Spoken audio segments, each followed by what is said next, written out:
Salut Ossine, Salut Pablo. merci d'avoir accepté mon invitation. Ossine, tu es élu municipal à Vitry, tu es aussi élu départemental et tu viens d'écrire un livre aux éditions Arcane 17, ça s'appelle Français, Française, tout simplement. Tu reviens en fait sur ton itinéraire, sur ton identité, sur ta carrière entre guillemets politique, sur les raisons pour lesquelles tu fais de la politique et sur aussi l'endroit d'où tu viens. On va y revenir, mais d'abord, je voudrais te faire rebondir sur l'actualité, le, le- l'atmosphère en fait qui règne aujourd'hui en France.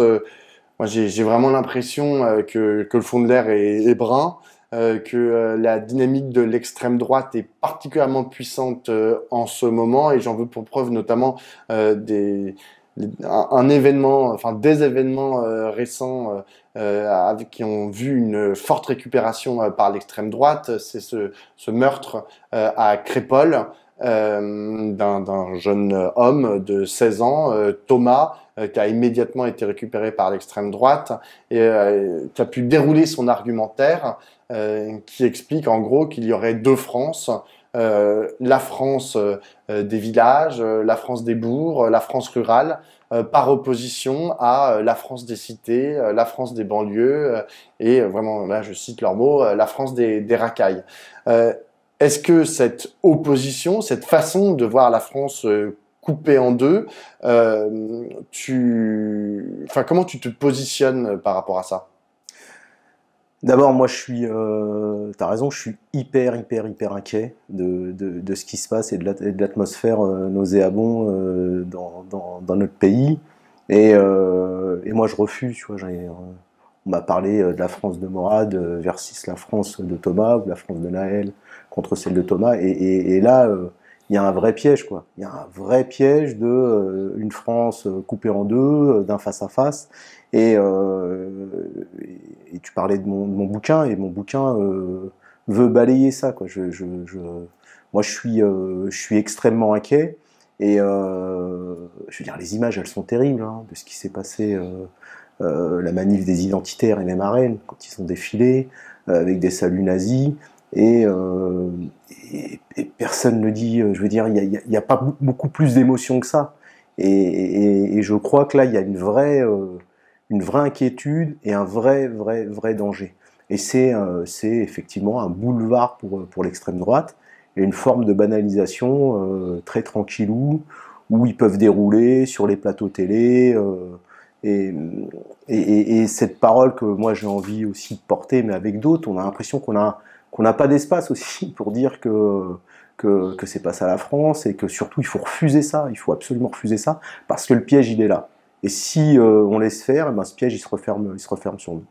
Alors justement, pour éviter ce piège, ce que tu proposes, mais ce que beaucoup d'autres proposent aussi, c'est de retrouver les voies et moyens pour faire nation. Qu'est-ce que ça veut dire? Tu utilises le mot, bon, tu utilises pour parler de l'école dans un chapitre, tu dis l'école fait nation. Qu'est-ce que ça veut dire pour toi faire nation? Pour moi, faire nation, c'est de croire qu'on a une destinée commune. Et pour avoir une destinée commune, eh ben, il faut créer les conditions que tout le monde soit traité de la même manière et que là, je veux dire, où il y a des besoins, eh bien, on y met plus de moyens. Moi, pour exemple, je veux dire, j'ai grandi dans un quartier populaire et je vois bien que la politique qui a été faite à un moment donné pour loger les gens dans les quartiers populaires avec les constructions de HLM. Là aujourd'hui, on voit bien que ça va plus, il faut réparer. Et les moyens qui sont mis pour réparer, alors ils sont discutables. Mais c'est voilà, j'aurais plein d'exemples comme ça, mais c'est tout ça qu'il faut mettre en mouvement pour que tout le monde se sente un peu mieux et qu'on puisse dire, et en tout cas avec fierté, qu'on fasse nation. Il y a un problème de moyens, comme tu viens de le noter, justement pour réparer, hein, je reprends tes mots. Est-ce qu'il y a un problème de discours? C'est-à-dire que toi, tu appartiens, on va dire, à la grande famille de la gauche, hein, même si tu dis au début de ton livre que tu n'as pas toujours eu ce sentiment aigu d'appartenir à la gauche. Enfin, ça s'est construit. Aujourd'hui, on peut dire que tu es de gauche. Enfin, tu te dis toi-même que tu es de gauche. Est-ce que tu dirais que la gauche aussi a failli à sa mission de porter un discours qui puisse être le vecteur de justement ce sentiment de nation, de faire nation tous ensemble? Alors, tu as raison, c'est pas qu'une question de moyens, parce qu'on y a mis quand même les moyens, je pense à l'ANRU, on a mis les moyens dans des quartiers populaires pour réparer les cités, pour rénover. Mais il y a une question aussi du regard des autres et du regard de la société. Moi, par exemple, je me suis très longtemps posé la question, est-ce que j'étais français ou pas? Je veux dire, cette question de mon identité, je me la suis questionnée. Et c'est ça aussi, je veux dire qu'il y a la question des moyens, mais il y a la question des regards. Et le discours, moi je le dis dans le bouquin, il y a quand même des rendez-vous manqués. Et on le martèle à chaque fois. Je veux dire, moi, il y a un événement, j'étais petit, mais un événement extrêmement marquant, et c'est la marche en 83 pour l'égalité. Et cette marche, elle est extraordinaire dans ce qu'elle a pu susciter comme espoir, mais aussi comme mouvement. C'est-à-dire faire partir une quinzaine de jeunes loulous des quartiers pour arriver à 100 000 sur Paris et une rencontre avec le président de la République. Mais ça a accouché de quoi? D'une petite souris, parce qu'en fin de compte, les revendications, elles n'ont pas été forcément retenues. Et la question qui était à un moment donné extrêmement forte, ou moi par exemple, qui suis très sensible à ça, la question du droit de vote des étrangers, c'est une arlésienne, qu'elle a été reprise, puis encore repris par le dernier président de gauche, hein, François Hollande, et on attend toujours. Donc il y a vraiment des rendez-vous manqués avec la gauche. Moi, c'est vrai que j'ai pas un parcours moi dans la jeunesse socialiste ou dans la jeunesse communiste, et donc je suis pas parti moi avec un bagage très à gauche, et je me suis construit, mais en mettant aussi un peu en défiance, en comparaison aussi, à la fois ce que faisait la droite et à la fois ce que faisait la gauche. Effectivement, avec mon parcours, et bien évidemment, comme tu dis, je suis un homme de gauche. Tu es né en France et tu dis j'ai pas toujours eu le sentiment d'être français. Qu'est-ce qui a fait que à un moment tu t'es senti français? Qu'est-ce qui a fait qu'au bout d'un moment, pour toi, faire nation française en l'occurrence, ben ça a eu du sens? Ben, d'abord, je vais repréciser pourquoi j'ai quand même eu des moments de doute. Je veux dire que quand t'es un môme et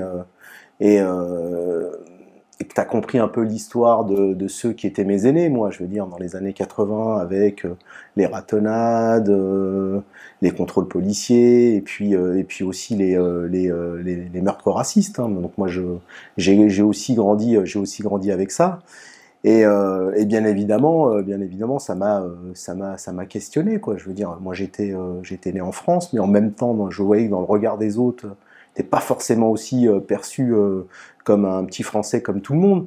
Concrètement, je galérais pour trouver des stages, et puis quand j'ai eu la chance d'être allé à la fac hein, pour mes études, mais quand j'ai des potes de ma promo qui avaient des stages à la BNP ou dans les grandes entreprises, ah bah moi, fallait que je sois stagiaire au Auchan du quartier, parce que c'était le seul stage qui pouvait me prendre. Et la suite de la question, la deuxième partie. Non, c'était qu'est-ce qui fait que au bout d'un moment, ben. Alors il y a eu après il y a des je veux dire, il y a des événements de la vie qui sont et je pense que c'est aussi peut-être un petit héritage aussi je parlais de la marche, mais c'est peut-être aussi ça. Il y a des choses de la vie qui font qu'à un moment donné, la société française elle évolue. Et puis je le dis dans le bouquin, dans les années 90 par exemple, quand on a en 96 la première titularisation de Zinedine Zidane en équipe de France, et moi perso, bah, j'étais pas trop fan de porter le maillot de l'équipe de France à l'époque. Bon, je soutenais, j'étais fan de Platini, de Luis Fernandez, mais bon, j'étais pas forcément avec le maillot ou même le drapeau. Puis il y a un basculement quoi dans ma vie. Je veux dire, avec Zidane, j'ai le maillot de l'équipe de France, je brandis fièrement le drapeau, et là je me sens vraiment appartenir à la communauté quoi. Et je suis super content de cette reconnaissance vis-à-vis de Zidane, et à travers lui, il y a une forme d'identification dont je m'y reconnais. Et donc là je me sens appartenir à la communauté, et en même temps Je veux dire, c'est une belle image, moi, quand le président Chirac, je veux dire, côte à côte avec Zidane, et qu'on voit à l'Arc de Triomphe la tête de Zidane, Zidane président, et bien voilà. Donc là, ça crée en moi plein d'espoir en me disant que ça y est, ça bouge, on est voilà, on est un pays qui est en mouvement. Voilà, donc là, je me sens vraiment, voilà, je me sens bien français. Donc, tu as parlé de cette marche, enfin, pour refaire un peu chronologiquement, tu as parlé de cette marche euh, pour l'égalité de 83. Ensuite, il y a eu, tu as parlé de ces crimes racistes, de ces ratonnades, de cette ambiance profondément discriminatoire, notamment vis-à-vis de la police. 96, 98, le moment Zidane. Et après, comment est-ce que aujourd'hui par exemple, est-ce que tu portes le maillot de l'équipe de France pour continuer genre la comparaison, enfin continuer sur cet exemple. Est-ce que tu es fier de porter le drapeau français ou que sais-je, ou est-ce que au contraire la dynamique que tu as notée qui était à l'œuvre dans les années 90, elle s'est un peu bloquée, elle s'est un peu ripée, peut-être à cause aujourd'hui de la puissance de l'extrême droite. Elle s'est grippée dans le drame de 2005 avec Ziad Bouna. Donc elle a remis en exergue la relation que pouvait avoir une partie de la population avec la police. Et donc là, elle s'est vraiment grippée. Puis 2023, je veux dire, l'affaire de Naël. Et effectivement, moi, c'est des choses qui m'ont extrêmement affecté. Et ça me questionne parce que aujourd'hui j'ai un certain âge, mais je regarde aussi mes enfants, quoi. J'ai des enfants en bas âge, et j'ai pas envie qu'ils vivent ce que moi, en tout cas, j'ai vécu, mais aussi des questionnements du style est-ce que je suis français ou pas français. Pour moi, c'est une évidence. Je veux dire, c'est tellement évident que voilà, que j'ai envie que le pays progresse autrement, qu'on choisit une autre voie beaucoup plus progressiste. Et là, franchement, ce qu'on avait commencé l'échange sur ça, la situation, elle est terrible. Et moi, je suis super inquiet. J'écoutais l'autre fois l'émission dans une chaîne d'infos en continu, un témoignage d'une nana, Farida, il me semble, infirmière, qui disait qu'elle avait une fille de 15 ans et qu'elle était extrêmement inquiète pour l'avenir de sa fille. Et dans le cadre du bouquin où je fais quelques débats, présentations du bouquin, moi j'ai une nana qui a fait un témoignage terrible, quoi, qui a 30 ans, et qui me dit aujourd'hui elle se pose la question, elle est d'un père algérien et d'une maman juive, et elle est typée, voilà, et elle dit moi je me pose la question de faire un enfant parce que s'il est typé, comment il va grandir aujourd'hui en France? Je veux dire, on en est là. On en est là. Et moi, je veux contribuer en tout cas à la fois sur un peu de l'espoir, mais aussi tirer les sonnettes d'alarme de le débat qu'on est en train de laisser faire, le boulevard qu'on est en train de créer aux identitaires, aux fâcheux et aux fachos. C'est un vrai piège pour la République. Aujourd'hui, tu le dis dans ton livre, tu vis dans un appartement, tu vis dans une bar, dans de ce qu'on appelle une cité. La question de la géographie, on va dire, urbaine aujourd'hui des banlieues. C'est une question qui anime un chapitre de ton livre. Et tu dis notamment cette phrase qui, moi, est quelque chose qui m'interroge beaucoup. Tu vois, tu dis... oui, il y a beaucoup de gens qui voudraient avoir un petit pavillon avec un espace extérieur, un petit jardin, etc., etc. Mais moi, j'ai choisi de continuer à vivre, en gros, en appartement. Qu'est-ce qui fait que tu as fait ce choix-là, d'abord? Qu'est-ce que veut dire cette envie, ce désir pour beaucoup de gens que d'aller vivre dans des pavillons? Qu'est-ce que d'après toi ça signifie? Et enfin, quels sont les modalités, enfin, qu'est-ce que ça veut dire en fait aujourd'hui vivre dans une cité? Est-ce que ça veut dire quelque chose de particulier? Et je te le dis parce que précisément, et c'était le début de l'entretien, quand tu écoutes genre beaucoup de gens sur les plateaux télé qui racontent n'importe quoi, tu vois, on a l'impression que vivre dans une cité, c'est vivre dans une zone de non-droit, avec genre de la violence à tous les étages, à tous les coins de rue, du chômage de masse, etc. Et que en gros, c'est invivable. D'abord, vivre dans la cité, en tout cas moi, ça me donne la légitimité de parler de la cité. Et parce que j'y vis, et parce que je veux aussi faire, effectivement, je suis enseignant, je suis élu, j'aurais pu faire un projet de vie, d'avoir un petit paftard avec un jardin, mais en même temps, moi, dans la cité, j'ai ma mère qui habite toujours, donc il y a un attachement aussi familial.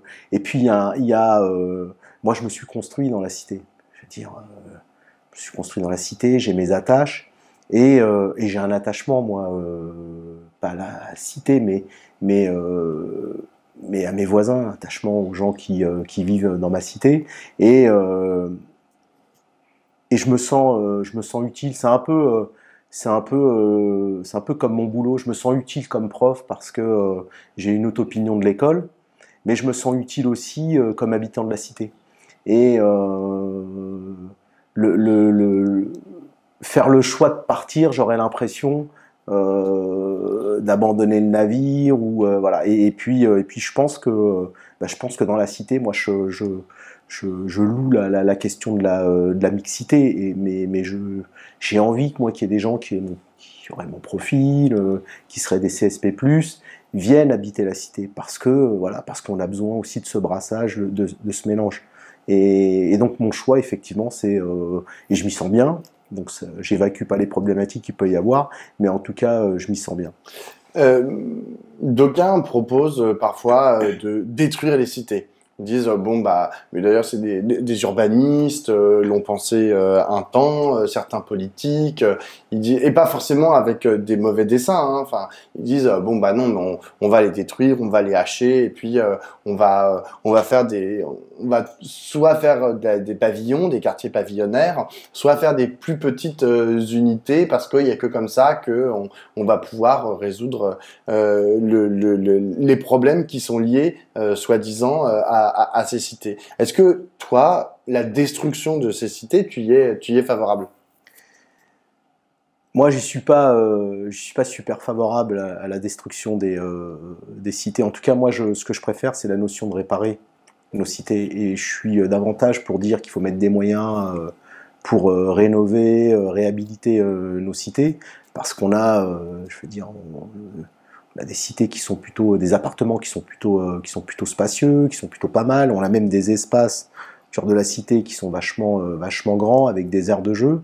Donc il y a un vrai besoin de réparer. Et puis il faut se le dire, je veux dire, quand on démolit en vrai des cités du logement social, qu'est-ce qu'on y reconstruit après? Essentiellement, c'est des opérations de promoteurs privés.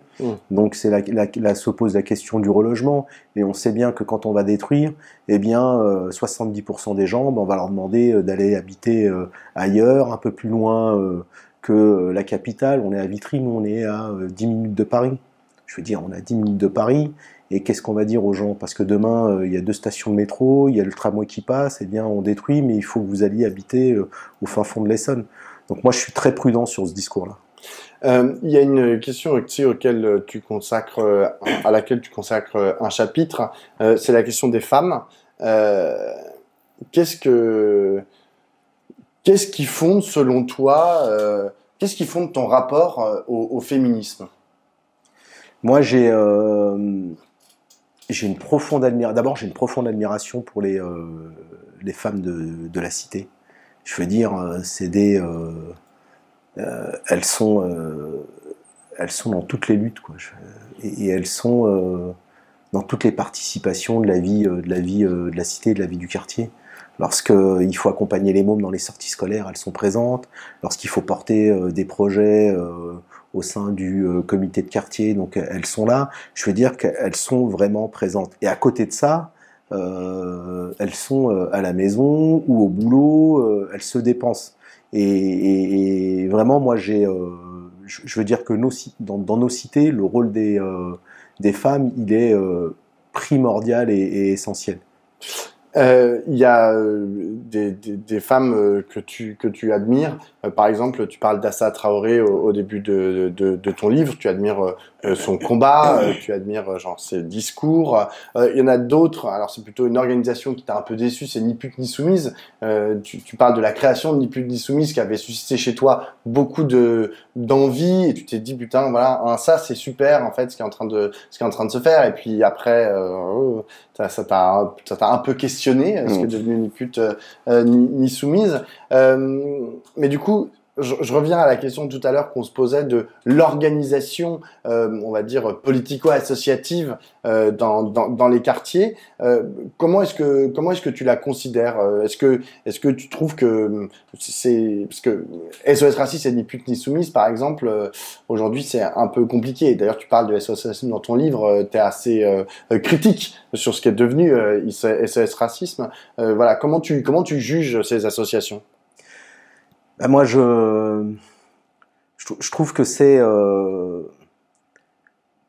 trouve que quand le point de départ, c'est le local, c'est-à-dire que quand ça part des gens et qu'il y a quelque chose qui se construit avec les gens et que l'aventure continue comme ça avec les gens, ça marche. Dès lors que l'exemple effectivement de SOS Racisme, qui ensuite devient un gros objet national avec et qui a plus d'attache sur le local et avec des réalités concrètes, bien il y a une rupture et ça bon le rôle qu'ils ont joué sur la marche de 1983 avec la récupération un peu du mouvement, ça a été terrible. D'ailleurs, sur la question que tu me posais, par exemple, sur le rapport à la gauche, on avait sur la marche de 83 des leaders de la marche 83. Je veux dire, toute une génération qui aurait pu devenir des cadres politiques au sein des partis de gauche. Mais qu'est-ce qu'on a fait? On les a pas accompagnés. C'est-à-dire qu'ils faisaient pas partie du Sérail, du Moule.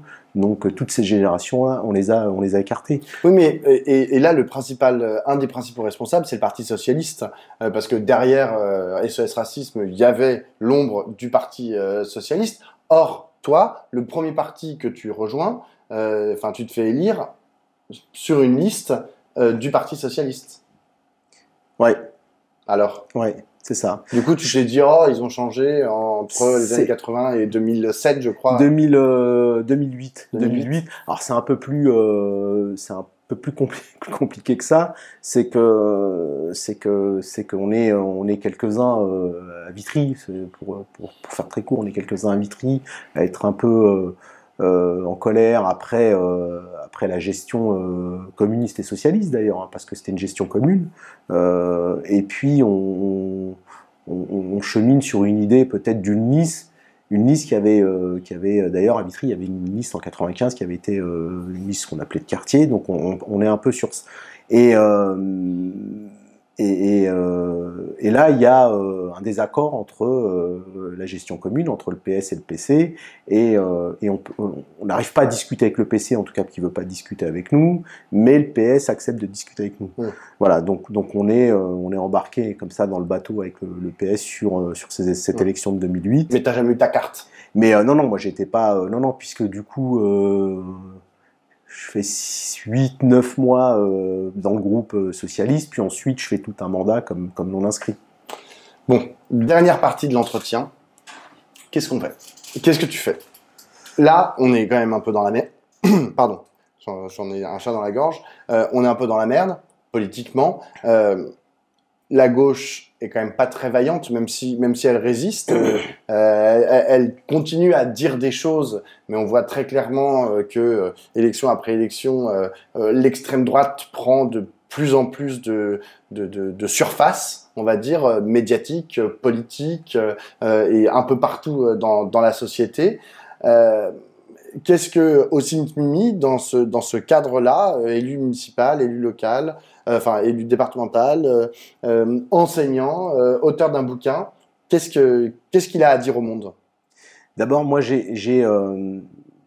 j'ai un peu les boules de la manière dont on traite la gauche ou une certaine gauche dans ce pays, où on la diabolise, et en parallèle, on déroule le tapis rouge à la droite,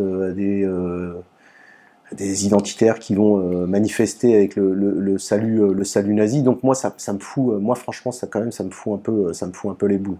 Je veux dire qu'on peut critiquer une gauche, on peut critiquer une certaine gauche, mais néanmoins entre une gauche qui a des bases idéologiques issues de la gauche radicale et un parti raciste qui a une idéologie basée sur le racisme, je veux dire, à un moment donné, il faut quand même remettre les pendules à l'heure. Moi, j'ai un message d'espoir. En tout cas, je veux porter aussi un message d'espoir parce que je crois que la République, elle est forte. Et je crois que le peuple français, il est très fort. Je fais juste un petit parallèle comme ça, mais la parodie là, sur Pascal Praud, par exemple. L'heure de trop. L'heure de trop, on est à plus de 20 millions de vues. Et puis globalement, beaucoup de gens qui apprécient cette parodie et que je veux dire que on est dans la France du réel où des gens qui disent bah ouais Pascal Praud, ce que tu es en train de faire à la télé, est-ce que les messages que tu diffuses, eh ben ça nous va pas, ça nous convient pas. Donc c'est à travers une parodie qu'on se rend compte qu'il y a quand même une majorité de Français qui disent mais c'est pas du tout nous ça, ce qui est en train de se dire là dans les médias. Donc il y a une forme de masse silencieuse qu'il faut qu'on arrive à faire bouger. Et moi, modestement, je veux être, je suis en gros un activiste, quoi. J'essaye d'être un activiste d'une nation qui est fraternelle et de cohésion. Mais c'est intéressant parce que, en gros, qu'est-ce que tu réponds à ces 40% de Français qui, aux élections, vont voter à l'extrême droite? Est-ce que tu te dis, comme certains, oh, bah, c'est des fâchés pas fachos, tu te dis, genre, ils ont pas tout compris, ou tu te dis, bon, bah, à eux, de toute façon, je m'adresse pas, je m'adresse aux 60% restants. Et d'ailleurs, 40%, c'est de suffrage exprimé. Donc, en vérité, c'est peut-être 70-80% en fait, des Français qui me restent à essayer de convaincre. Est-ce que quand même, tu mets une limite entre... Enfin, qu'est-ce que tu fais de l'électeur facho? Ben moi, j'en côtoie. Et j'en connais, parce que quand je fais mes campagnes électorales localement, dans mon quartier, puis j'ai des gens qui me disent j'ai voté pour l'extrême droite, mais par colère. Et c'est souvent le mot qui revient. Par colère, parce qu'on n'est pas écouté, parce qu'on est hyper déçu. C'est colère, déception, voilà. Et c'est, je veux dire, là, ça nous, moi en tant que politique, hein, je veux dire, ça me met... je prends part d'une forme de responsabilité quand même. C'est qu'on a fait des trucs, on a fait des choses, en tout cas ceux qui ont gouverné, on fait des choses qui allaient à contresens. Pour prendre un exemple, hein, on va le payer très cher, l'histoire des retraites aussi. L'histoire des retraites qui est mise en place par le gouvernement Macron. Il y a tout ça, ça suscite de la colère parce qu'on n'a pas l'impression, on n'a pas des gouvernements qui sont au service du peuple. Et ça se voit. Ça se sent et les gens le vivent très mal au quotidien et notamment ceux qui sont dans des situations les plus difficiles. J'ai une dernière question. Ossine, aujourd'hui, dans la gauche politique, il y a en gros 5 forces principales. Tu as les 2 forces d'extrême gauche, Lutte ouvrière, NPA. Tu as une force de gauche radicale. En tout cas, c'est comme ça qu'elle se définit. Gauche de gauche, c'est la France insoumise. Il y a les écologistes, il y a le Parti communiste et il y a le Parti socialiste. Ok, tout ça, alors si j'enlève le NPA et LO, les autres coexistent plus ou moins pacifiquement. Aujourd'hui, c'est plus trop pacifiquement et d'ailleurs, ça n'existe plus trop vraiment, mais enfin, dans la NUPES. Comment est-ce que stratégiquement, toi, tu te positionnes par rapport à ces enjeux? Est-ce que tu te dis, bon, bah moi, je suis un élu local, bon, j'ai pas besoin, ça ne m'intéresse pas, ces histoires nationales de guéguerre de la NUPES, ou au contraire, tu te dis, il faut œuvrer à la NUPES, ou il faut œuvrer à la fin de la NUPES, comment tu te situes? Moi, moi, je suis un fervent défenseur de la NUPES. Parce que, c'est ce que tu dis, il y a trois blocs. Le bloc d'extrême droite, incarné par Marine Le Pen, le bloc du centre, de la droite, avec Emmanuel Macron, et puis un bloc incarné par l'ancienne candidature de Jean-Luc Mélenchon, hein, un bloc bien à gauche.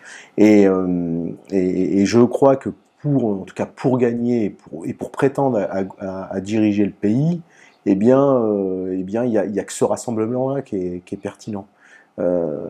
Si chaque écurie joue son cheval, on n'y arrivera pas. Franchement, on n'y arrivera pas. Et moi, je dis que je suis un fervent défenseur, non pas parce que c'est pas dogmatique ma position, c'est de dire si on avait réussi à faire élire un président de gauche, bah, je prenais l'exemple des retraites, on n'y serait pas là, je veux dire, à cette histoire de retraite à 64 ans. Et dans le quotidien des gens, bah, les gens le ressentent. C'est des coupes sèches sur la question des APL, c'est le pouvoir d'achat, donc on pourrait citer plein de trucs. Mais ça, c'est ce que nous demandent les gens. Et moi, je crois même que le fait qu'à gauche, on n'arrive pas à s'entendre, eh bien, on est sanctionné. On est sanctionné, on ne voulait pas vous entendre, eh ben, très bien, ok, on va vous sanctionner. Mais ça existe, par exemple, la NUPES à Vitry? La NUPES à Vitry, très bonne question. On est quelques-uns quand même à essayer d'œuvrer pour qu'il y ait des comités de locaux de NUPES avec la ville d'Ivry, avec la ville de Choisy, avec bien évidemment avec Vitry, parce qu'on est quand même dans un département en Val-de-Marne où il y a quelques députés issus de la France insoumise, quoi, à gauche. Donc il y a une députée socialiste sur la circonscription à Vitry, puis on a sur l'autre circonscription à Vitry, Mathilde Panot qui est présidente du groupe LFI. Donc il y a une vraie implantation, quoi, de la gauche, et à un moment donné, à nous de faire en sorte de ne pas décevoir. Le message, il a été clair. Hein. La NUPES, lorsque la gauche s'est rassemblée, on a pu progresser en termes de nombre de députés. Si on va séparer et diviser, eh bien, moi je considère qu'on va y laisser des plumes. Merci beaucoup, Ossine. Je rappelle que tu viens de publier un ouvrage qui s'appelle Français, Française, tout simplement, aux éditions Arcane 17. Merci Pablo.